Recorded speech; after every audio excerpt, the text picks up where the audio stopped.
Sir हमको तो 3 घंटा रोक दिया था, कभी कभी रोक देता है बहुत ज्यादा।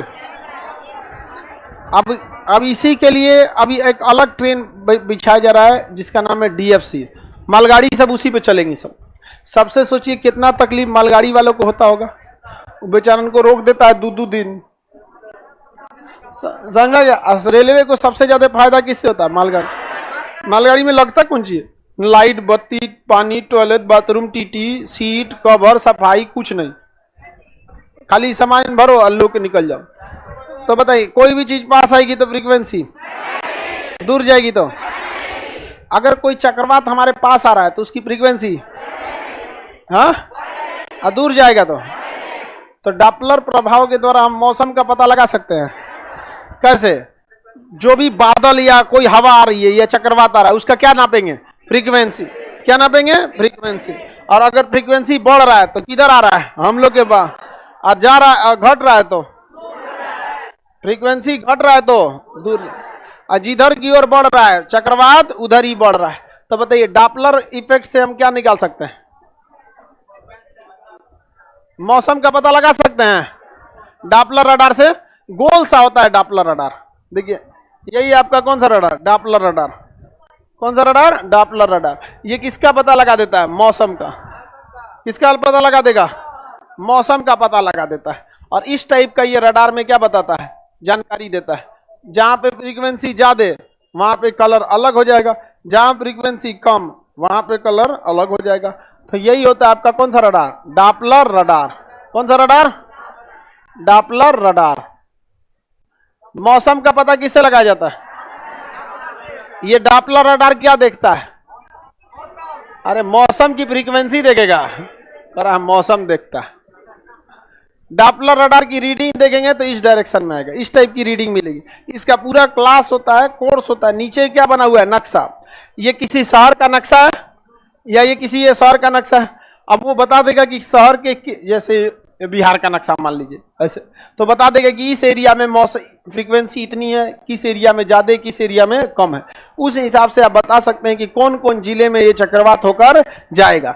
तो फ्रीक्वेंसी देखते होंगे मौसम विभाग बोल देता होगा ये राज्य किस पे है? अलर्ट पे है, कोई चक्रवात आने वाला है। तो चक्रवात का पता किस रडार से लगाते हैं? डॉपलर रडार के अंदर क्या रखा होता है? फ्रीक्वेंसी नाप देता है। कोई भी तरंग अगर आ रही है तो उसका क्या नाप लेता है? फ्रीक्वेंसी। और फ्रीक्वेंसी रडार का क्षमता कितना होता है? डिपेंड करता है कि रडार कितना बड़े साइज का है। समझ में आ गई ना? क्या किसी भी चीज की क्षमता उस चीज की मात्रा पर डिपेंड करती है ना। अब आप पूछिएगा कि बताइए हवाई जहाज की क्षमता कितनी होती है? भाई कौन सा जहाज है? एगो 10 सीट वाला भी आता है चार्टर्ड प्लेन, एगो बड़का आता है एयरबस A380, एगो दुनिया में सबसे खतरनाक गैलेक्सी, जो अमेरिका से उड़ता है तो ऑस्ट्रेलिया चल जाता है एक के बार में। 22 घंटा उड़ के 22 घंटा उड़ के एक के बार चल जाता है। सोचिए पायलट सो जाते हैं सब उसमें। कई गो पायलट होते हैं सब। वैसे भी ना इंटरनेशनल फ्लाइट में पायलट सो जाते हैं सब। बहुत बार में ऑटो पायलट पे करके सो जाता है। सब नहीं सोता है, सब पारा पारी सोएगा। तू लोग तो अजबे सो रहा है, सब सो जाएगा तो मरेगा तो उस तरह से। तो पारा पारी सोते हैं सब, अलग अलग खाना खाते हैं सब। समझ में आ गया ना? क्या अलग अलग खाना खाएंगे सब पायलट एक जैसा नहीं खाएंगे। 3 गो रहेगा तो 3 टाइप का खाएगा।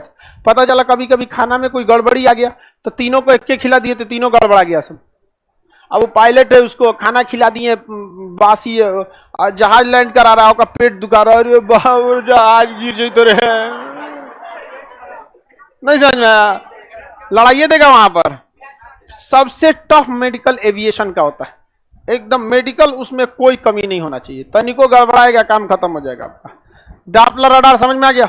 इस डॉपलर रडार के आधार पर हम ये भी बता सकते हैं कि कौन सा ग्रह पास आ रहा है, कौन सा ग्रह दूर जा रहा है। कैसे पता चलेगा? फ्रीक्वेंसी।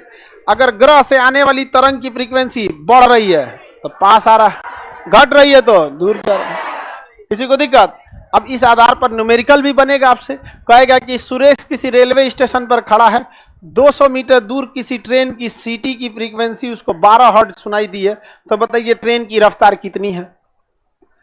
इस टाइप का क्वेश्चन देगा। हालांकि करम फूटल रहेगा ना तब आपको एग्जाम में ऐसा क्वेश्चन दे देगा, बड़ी बड़ बनता है क्वेश्चन, लेकिन हम आपको करम 4 मानिए के पढ़ाते हैं।